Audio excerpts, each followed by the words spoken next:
Sports fans, how's everybody out there doing? William Martin coming at you one more time here on YouTube with another edition of the 300 Pounds of Sports Knowledge Podcast. It's that time of the year as the world's most famous arena is set to host the Big East tournament. 11 teams are headed to New York City at Madison Square Garden, with some of them that have some work ahead of them this week if they want to be an NCAA tournament team. Now, you think about the Big East, you think about a physical, intense setting on the court, and I think we're in store for that once again, as you got some real critical games to keep an eye on.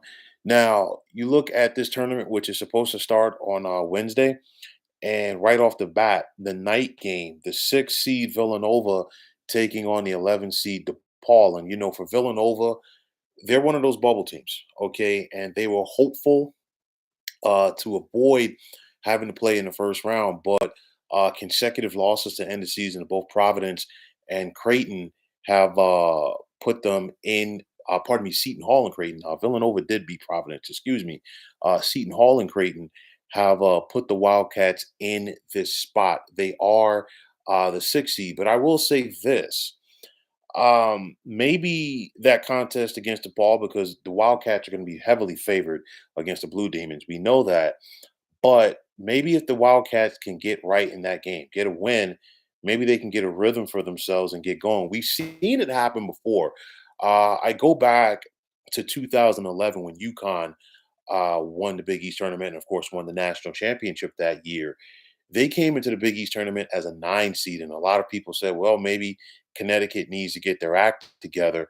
They took care of their business convincingly against DePaul in their first game, beat Georgetown in the second round, beat Pitt in the quarters, went on to beat Syracuse in the semis, and then Louisville in the championship game. And of course, when it was all said and done, UConn went on to win the national championship. Now, I'm not saying that Villanova is a national championship team this year, but maybe that win in round number one on Wednesday night could help them get going. Now, I will say this: if Villanova is able to beat DePaul on Wednesday, that will be a very interesting game on Thursday night against Marquette. Why? Because Tyler Kolek most more than likely will not be available for the Golden Eagles. He's still out with that oblique injury. They're hopeful to have him back for the NCAA tournament. But nonetheless, if you're Villanova, maybe, just maybe, you can find a way to get past a reeling Marquette team right now and into the semis. We have to wait and see.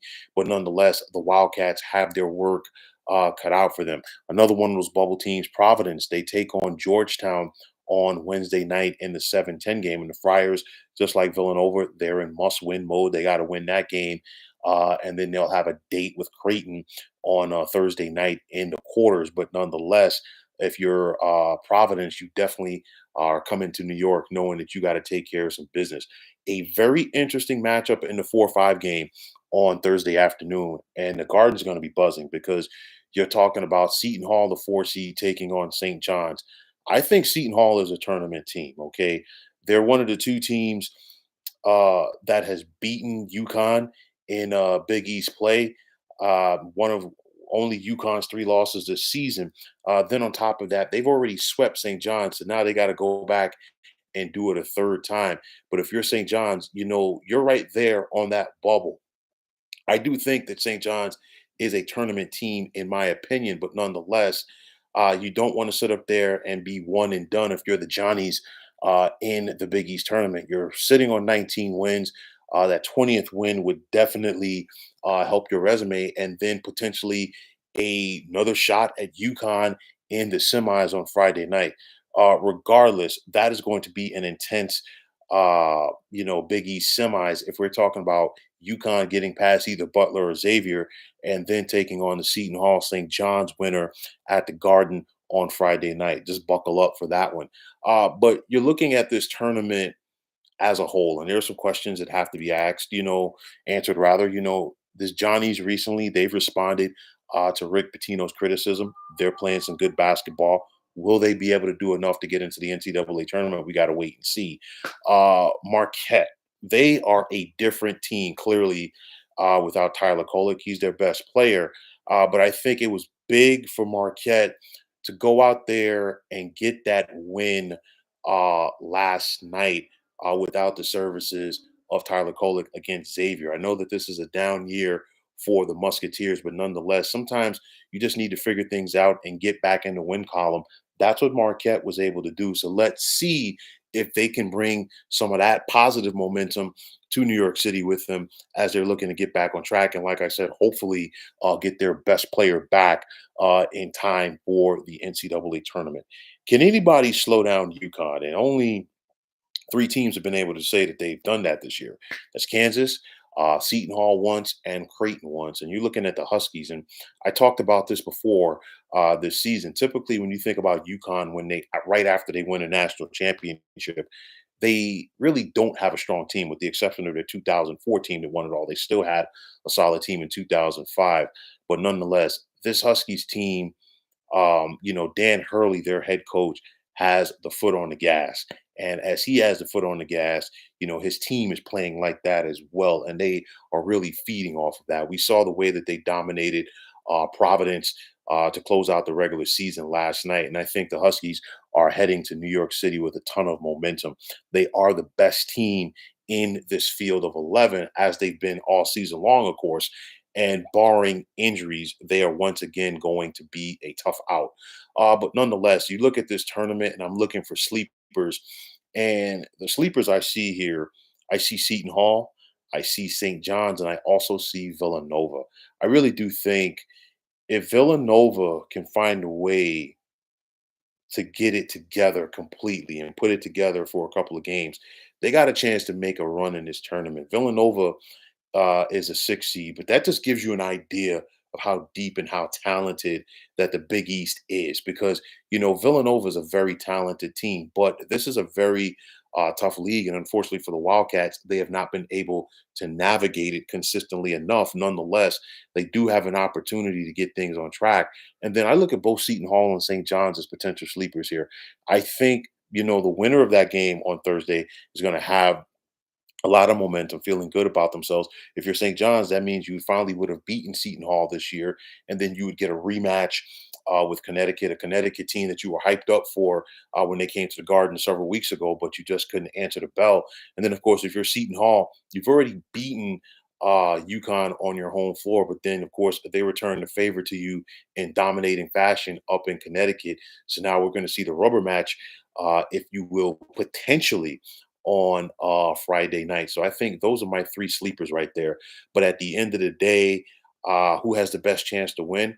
I'm going with the team that's the number one seed. I'm going with the Connecticut Huskies right now. They are the most complete team in this group.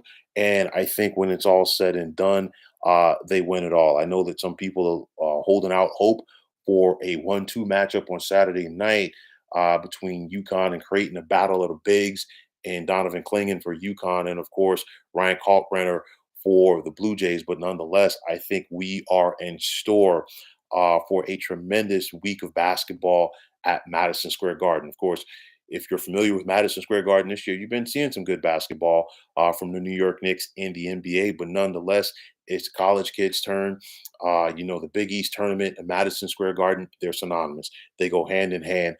So many greats have made their way onto that floor over the last 40 some odd years at MSG to participate in this tournament. And I don't think that the 2024 version will disappoint us either. So 10 great games on tap, and let's see who has what it takes to cut down the nets this week at MSG. So, folks, that's going to wrap it up. And as always, I want to take this time out to thank all of you for tuning into the 300 Pounds of Sports Knowledge podcast here on YouTube. I want to take this time out to thank all of you fine folks out there for tuning in. And if you haven't already, please feel free to subscribe to this channel. Now, if you're on the X, formerly known as Twitter, please feel free to follow me at 300 Pounds of Sports. And like I always say, if you follow me, it will be my pleasure to follow you right back. There's also the sports discussion group on Facebook at the Sports Depot 365. Now you can check it out Drop a line and be a part of one of the better sports debating sites going on social media.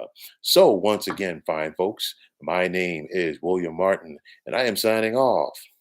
And I'm saying take care and have yourselves a wonderful day.